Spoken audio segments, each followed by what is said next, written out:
আমাদের গ্রামটি আমাদের ইউনিয়নের সবচেয়ে বড় গ্রাম এবং এটি পূর্ব পশ্চিমে একটু বেশিই লম্বা। হঠাৎ করেই গ্রামের পূর্ব দিকে কলেরার প্রকোপ শুরু হয়। বিগত ২৫ বছরে গ্রামে কলেরা ছিল না। ৭ দিনের ভিতরে পূর্ব পাশের ৫ জন মারা যায়। অনেক সতর্কতামূলক ব্যবস্থা নেবার পরও পূর্ব পাশের প্রতিটি বাড়ির কেউ না কেউ আক্রান্ত হতে লাগল। রোগটি ধীরে ধীরে পশ্চিম পাড়ার দিকে আসতে লাগল। আমাদের বাড়িও পশ্চিম পাড়াতে। তখন পশ্চিম পাড়ার মাতব্বরেরা বিলে সিদ্ধান্ত নিল, আমরা এভাবে বসে থাকতে পারি না। রোগ দিন দিন বাড়ছে। পূর্বপাড়া প্রায় শেষ। আমরা যদি এখন কিছু না করি তাহলে পশ্চিম পাড়াও টিকবে না। যথারীতি কবিরাজ আনা হলো, কিন্তু কিছুতেই কিছু হচ্ছে না।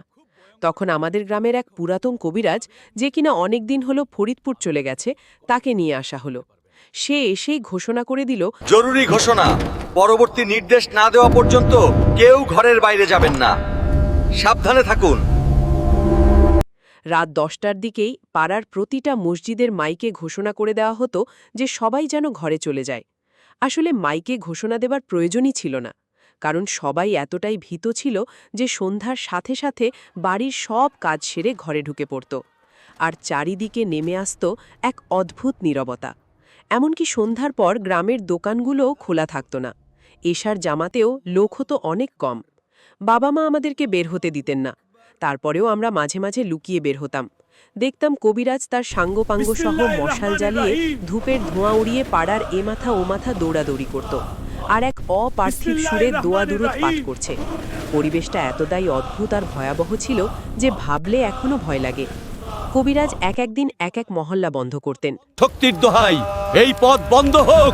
কোনো অশুভ শক্তি প্রবেশ করতে পারবে না। আল্লাহ রক্ষা করুন, আল্লাহ রক্ষা করুন। এভাবে পাড়ার প্রায় সবগুলা মহল্লা বন্ধ করা হলো। এরই মাঝে এক রাতে আমার মা শুনতে পান কে যেন আমাদের বাড়ির গেটের ওপাশে রাস্তায় দাঁড়িয়ে উহ উহ উহ করে কাঁদছে। মা ভাবল কোনো মহিলা বোধহয় সমস্যায় পড়ে কাঁদছে।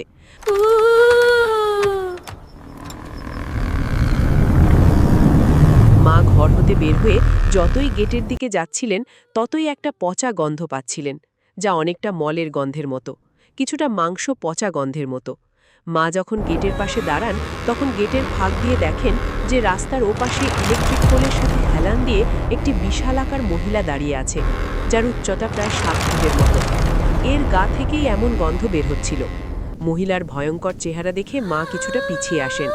মহিলাটি ইনিয়ে বিনিয়ে কাঁদছিল আর বলছিল, তোরা আমাকে থাকতে দিলি না। এই গ্রামটা আমার খুব ভালো লাগছিল, আরো লাশ দরকার ছিল। মা একটি গ্রাম্য সমিতির প্রধান। পরদিন সকালে কিস্তি দিতে এসে এক প্রতিবেশী, যিনি নৌকায় কাজ করেন, নাকি বলছিল, গত রাতে একটা ভয়ের ঘটনা ঘটেছিল। মা জিজ্ঞাসা করল কি ঘটনা। তখন তিনি বলেন যে কাল রাতে ক্ষেত থেকে আসার সময় ২ গ্রাম আগেই তাদের নৌকার তেল ফুরিয়ে যায়। তাই ১৩ জন লেভারের ৯ জনই পাশের গ্রামে নেমে যায়। তিনি যেহেতু নৌকার মালিক, তাই তিনি সহ আরও ৩ জন মিলে লগি মেরে মেরে নৌকাটা বাড়ির দিকে নিয়ে আসছিলেন। এমন সময় তারা দেখেন কে যেন গ্রামের শেষ মাথায় নদীর পাড়ে বসে আছে আর তাদেরকেই ডাকছে। তারা ভাবল কোনো মহিলা হয়তো বিপদে পড়েছে, তাই সাহায্য করার জন্য তাদের নৌকা পাড়ে ভিড়ান। এমন সময় তাদের নাকেও পচা গন্ধটা লাগে।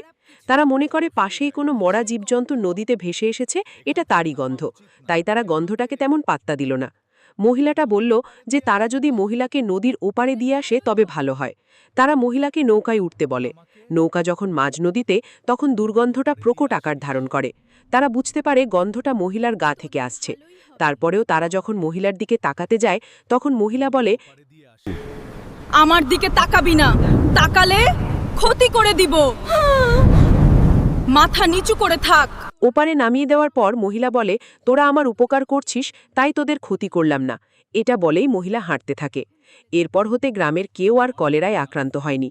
তবে এই ঘটনার ৪ দিন পর শনিবার ওই কবিরাজ মারা যায়।